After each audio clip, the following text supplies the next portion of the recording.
என் அன்பு பிள்ளையே, உன் அப்பன் முருகன் சொல்வதை நன்றாக கவனித்துக் கேள். நீ எதைப் பற்றி யோசித்துக் கொண்டிருக்கிறாயோ அதை பற்றின கவலையை விடு. கடைசி நிமிடத்தில் கூட இங்கு எதுவும் மாறலாம்.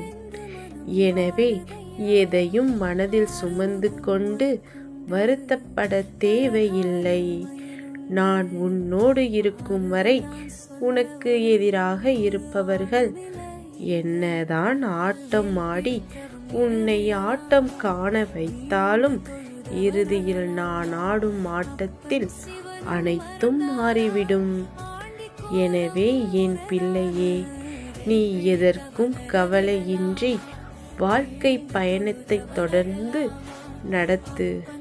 படிப்படியாக முன்னேற்றமும் தொடரும். யாம் இருக்க பயமேன். இது உன் அப்பன் முருகன் வாக்கு.